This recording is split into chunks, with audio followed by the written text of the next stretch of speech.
ஒரு 4 பேருங்க. அவங்கள யாருன்னே உங்களுக்கு தெரியாது. கை 2 கால் 2 புடிச்சு அப்படியே இழுத்துக்கிட்டு எங்கேயோ தூக்கிட்டு போறாங்க. நீங்க என்னங்க செய்வீங்க? இதுக்கு மட்டும் பதில் போடுங்க. ஸ்ரீவில்லிபுத்தூர் தனியார் பொறியியல் கல்லூரி வளாகத்துல இன்னைக்கு கொஞ்சம் கொஞ்சம் நாய்கள் நின்றுருக்கு. ஏன்னா கடந்த நாட்களா நாய்கள்லாம் புடிச்சுட்டாங்க. மீதமுள்ள நாய்கள் நின்றுருக்கு. அதை இன்னைக்கு பிடிக்கிறாங்க. நாய்கள் பிடிக்கிற விதத்தை பார்த்துட்டு சில மனிதநேயமிக்க மனிதர்கள் என்ன பண்ணியிருக்காங்க, இப்படியெல்லாம் அங்கே நடக்குது அப்படின்னு வெளியில இருக்கிறவங்களுக்கு தகவல் கொடுக்குறாங்க.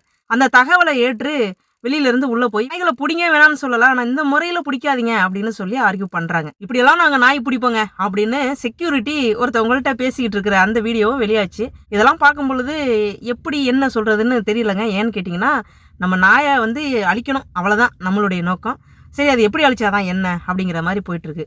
ஐயா, இன்னைக்கு எப்படி அந்த நாய்கள் அங்கேயும் எங்கேயும் ஓடி திரியுதோ அது மாதிரி நம்மளும் ஓடி திரியக்கூடிய காலமும் வரலாம் அப்படின்ற பயம் எனக்குள்ள இருந்துகிட்டே இருக்கு. ஏன்னு தெரியல. வீடியோவை பார்த்த சில ஆடியோக்களை கேட்டேன். அங்க இருந்த நபர்கள் வந்து தகவலையும் சொன்னாங்க. என்னுடைய கருத்து என்னன்னா, இந்த இனங்களை வந்து நம்ம அழிச்சே ஆகணும் அப்படின்னு முடிவு பண்ணிட்டா அழிக்கத்தான் போறீங்க, அது இல்லைன்னுலாம் சொல்லலை. கொஞ்சமாவது அந்த உயிருக்கு மரியாதை கொடுங்க, கொடுத்து அந்த உயிரை வந்து அங்கேருந்து அப்புறப்படுத்துங்க அப்படின்னு தான் சொல்ல வர்றேன். அப்புறம் இன்னொரு விஷயங்க, நீங்க எந்த மாவட்டமா இருந்தாலும் சரி, எந்த ஊரா இருந்தாலும் சரி, அது பரவாயில்ல. ஆனா உங்க ஏரியாவுல ஷெல்டர் எங்க இருக்கு? அத நீங்க போய் நேர்ல பார்த்தீங்களா?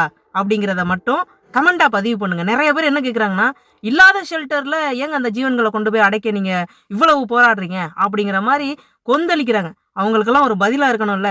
அதனால நீங்க தயவு செய்து என்ன பண்றீங்கன்னா, அந்த ஷெல்டர் எங்கெங்கெல்லாம் இருக்கு அப்படின்றத பதிவு பண்ணுங்க. இந்த வீடியோவ பார்த்து ஷெல்டர் இங்கெல்லாம் இருக்கு அப்படின்னு அவங்க வந்து புரிஞ்சுக்கட்டும். சரிங்களா? மீண்டும் அடுத்த ஒரு வீடியோல உங்கள நான் சந்திக்கிறேங்க. நன்றிங்க.